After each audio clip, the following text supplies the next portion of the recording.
Hey everyone, welcome to the channel. This is your new moon in Scorpio reading, and this will be for the signs, for the element of air. So air signs.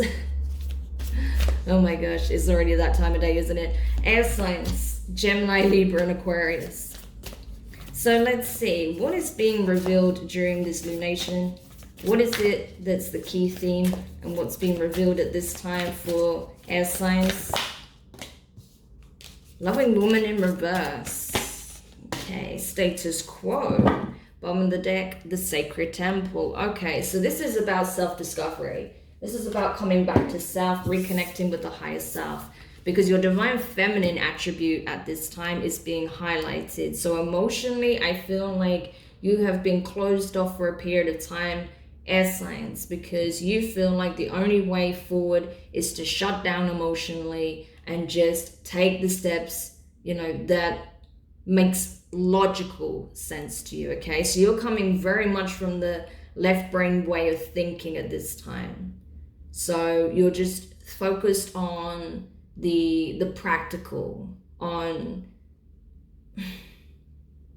just taking care of the needs that lie right in front of you, okay? Your day-to-day tasks is what I'm getting. It's like the day-to-day drudgery is what I'm getting from this. But as a result of just coming at it from that lens, I feel like, the right hemisphere is being neglected in terms of your brain, okay? So your creativity, your intuition, your empathy, that side of you is basically lying dormant, because the more you operate from that space, of course, that is highly connected to the heart space. And that's the part of you that you're trying to avoid at this time.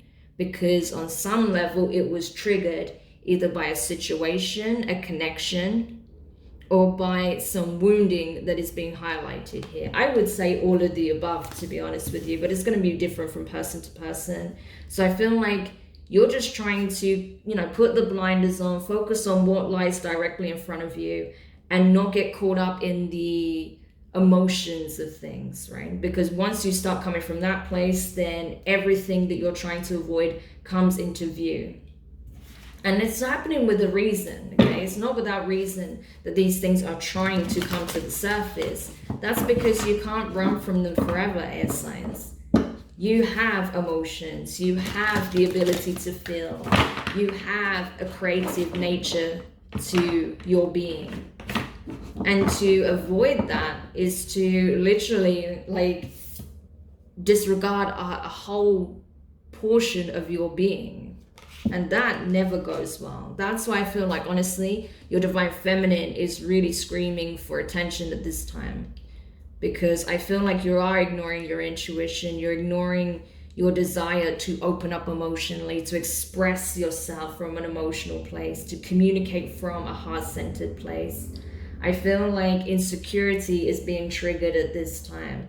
I feel like a lack of trust is there. Abandonment issues could be coming to the surface.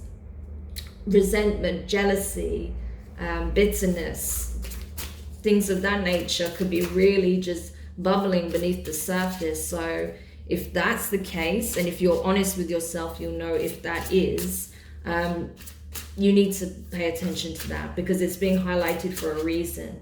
And I feel like it's because you're losing sight of your true nature.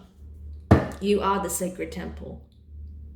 Your very being is a sacred temple, okay? You are, an ascended place within yourself. You are home to yourself. Right? As long as you have yourself, no matter where you are, no matter who you're with or what's going on in your life, you are home. And that's what you need to realize. But right now, you don't even feel safe in your own temple. And that is a problem. Okay. So definitely that is being highlighted for you guys this time, because it's time to break out of that and come back to self. So definitely need to heal the divine feminine aspect at this time. So I would do some research around that and look at your specific circumstances. So let's see. Oh, before I get into the tarot, let's get a Moonology card for you. So what else is being highlighted at this time to help air signs heal the divine feminine aspect? Yeah.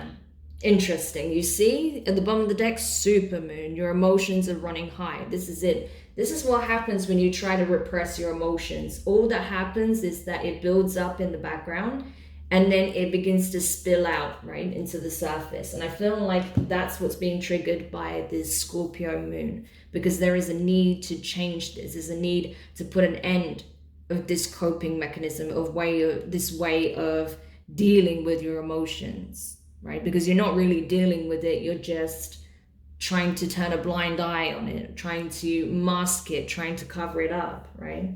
But it's still there, it's ever present.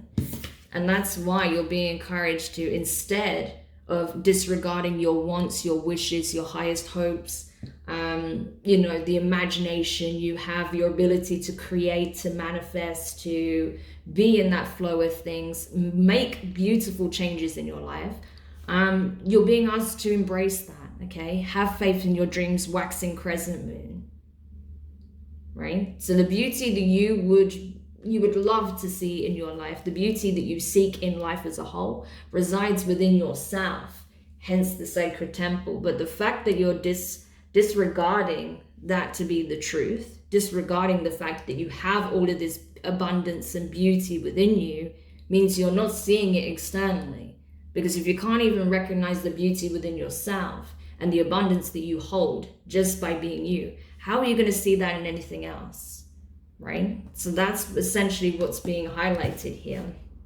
So definitely a need to come back to self and start really sitting with your feelings, your emotions, being a container for your emotions, rather than trying to shove them into a dark corner. Because guess what? The shadow aspect just grows and it gets angrier, okay? So definitely you need to sit with your emotions, definitely need to take some time out and just allow yourself to envision new realities, do things that are creative. Because I feel like your creativity is suffering, regardless of whether you feel that you're a creative person or not. You still have a creative aspect to your nature. Everyone does. And I feel like that's what's suffering as well. Okay. Because it's like, when you're a kid, you're so imaginative. You come up with fantastic, brilliant, wild ideas just straight off the cuff, because you operate from that space. But as you get older, it's like that part of you gets systematically shut down piece by piece, because you're taught that it's not valid and it's not even remotely true. Like, that part of us is the very essence of what makes us so magical. And I feel like you need to tap into that energy more. What do you have here? The Queen, not the Queen, the King of Wands, so Leo energy. That could mean something to you. Page of Wands in reverse, fire, Aries, Leo, Sagittarius. That's specifically more Aries and Sagittarius energy for me, but strong fire here. So you could be dealing with fire signs, more than one, or you could have fire prominently in your chart. Page of Pentacles, there we go, Earth energy, Taurus, Virgo, Capricorn. And Leo again with the Strength in reverse. So Leo's coming up prominently for you. Page of Swords at the bottom of the deck, that is you, okay? Page of Swords in reverse. Yeah, that's the thing, turning a blind eye, not wanting to acknowledge this, not wanting to sit with it. I feel like there is someone in your life that comes across as very domineering, very controlling, maybe even a bit possessive, okay? And I feel like this masculine energy, or that could even be you, okay, that your masculine is overpowering your feminine, which I do see that clear as day here. But I do feel like this can also be reflected in a connection that you're in or you were in, where the masculine energy, whoever was operating more from the masculine, was very domineering, was very overpowering, overbearing, to the point where it could have become pretty toxic, very possessive and manipulative and controlling. I feel like this person, when they are operating from their higher self, they are very courageous, very compassionate, very driven, okay, very goal orientated.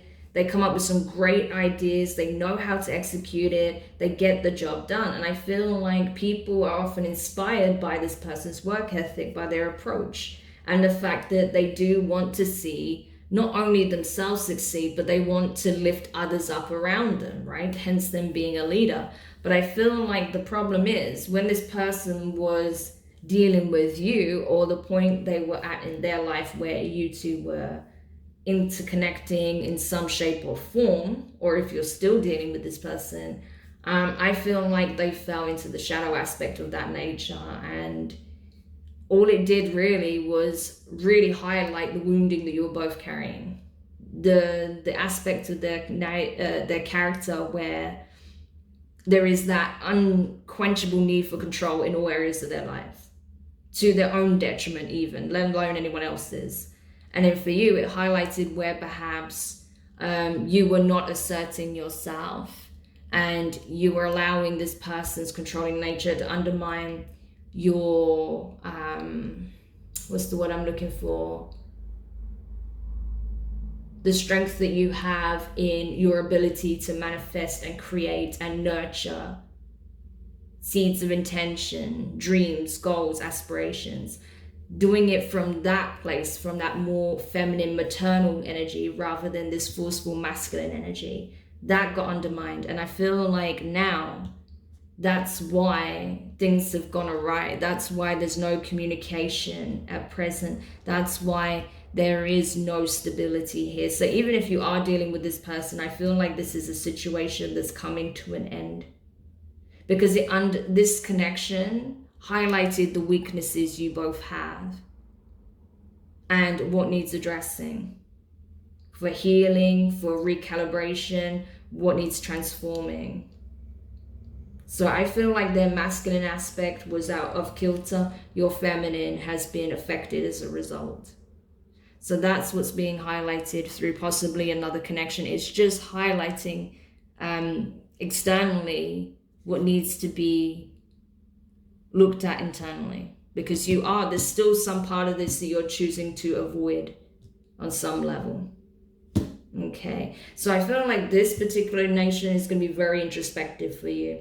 And it's funny because as I say that, my eyes wander over to the page of Swords at the bottom of the deck, which is you. And it even says inspection, and it's in reverse. This is seen as like the observer card, right? You need to be the observer in this situation, emotionally detached from how you feel about it, and look at it from the seat of the observer, looking in at your life, at your emotions, at your thoughts. And then I think you're going to get a very different perspective on things. But that's not to say to avoid your emotions. No, you have to go within them, okay? You have to journey into them, but still coming from the place of being on the back seat, right, as the observer. So hopefully that makes sense, and I hope that helps whoever needed this message. Thank you so much for checking this out. Don't forget to like, share, comment, and subscribe. Click the notifications bell so you're informed of when your next set of readings are published. Any form of support that you can show on this channel is really going to help, so I really do appreciate it. And yeah, I really hope that this lunation is an eye-opener for you. I mean, Scorpio energy, highly transformative, new energy with the new moon. This is the time to make those powerful changes. So I'm wishing you the best of luck with that, air signs, and I look forward to doing another reading for you soon. Take care. Bye for now.